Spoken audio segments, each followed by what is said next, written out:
Gracias, señora presidenta. Dentro del marco de las discusiones sobre la política fiscal, la Contraloría General de la República, en un interesante informe, ha alertado al país sobre las implicaciones que tiene el cambio climático sobre la hacienda pública. En tanto obliga al Estado a atender eventos y desastres naturales por condiciones climáticas extremas, con los limitados recursos presupuestarios disponibles, lo que ocasiona una presión fiscal importante e ineludible. Los estudios sobre el impacto del cambio climático y el calentamiento global sobre la economía mundial deben remontarse al informe Stern sobre la economía del cambio climático realizada en Inglaterra en el año 2006.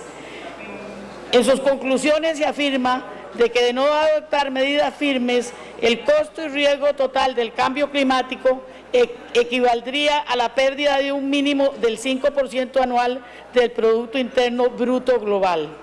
Se señala en dicho informe que la inversión que se realice en los próximos 20 años tendría un profundo impacto sobre el clima en los años sucesivos y que nuestras acciones actuales y de las próximas décadas podrían crear un riesgo de que se produzca una importante perturbación de las actividades económicas y sociales, cuya escala sería comparable a la asociada en las grandes guerras y depresiones económicas del siglo XX.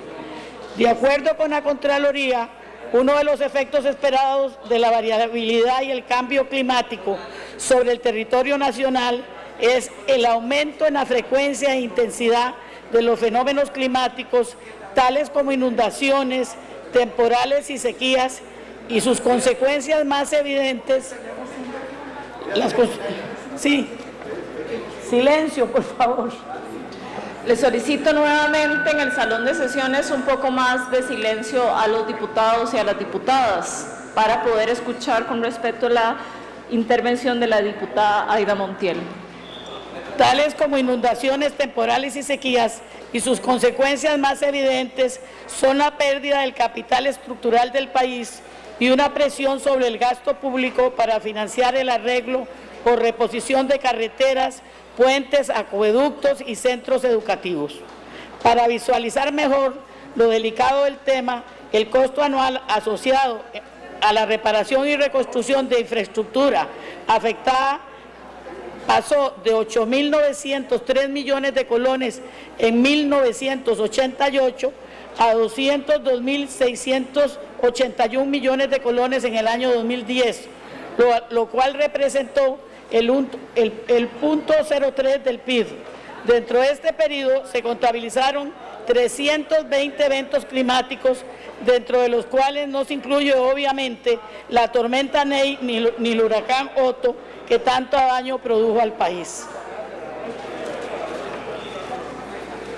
Se estima que para el año 2025 los costos asociados al cambio climático en Costa Rica podrían ir de 0,68% a un 2,5% del PIB.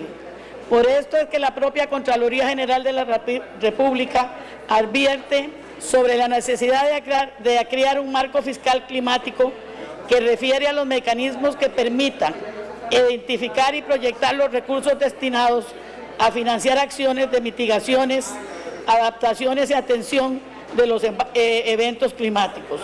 Con esto se busca identificar y estimar las fuentes de los recursos y asignaciones según las prioridades y necesidades, dada la escasez de los recursos públicos y la crítica situación fiscal del país. Lo preocupante de todo es que muy probablemente ocurran impactos más severos, intensos y frecuentes, los cuales deberían ser atendidos por el Estado costarricense, con los reducidos ingresos de que dispone. El Instituto Meteorológico Nacional anuncia, por ejemplo, un periodo de sequía para Guanacaste, y a partir de este mes de agosto se está dando ya una disminución en la cantidad de lluvia. Recordemos que la anterior sequía de la región ocurrió en el año 2015 como consecuencia del fenómeno del Niño y llegó a niveles históricos, produciendo pérdidas por 20.000 millones de colones para el sector agropecuario. Se espera que en el mes de octubre los expertos determinen la probabilidad y magnitud de este fenómeno natural que afectará a Guanacaste y a otras regiones.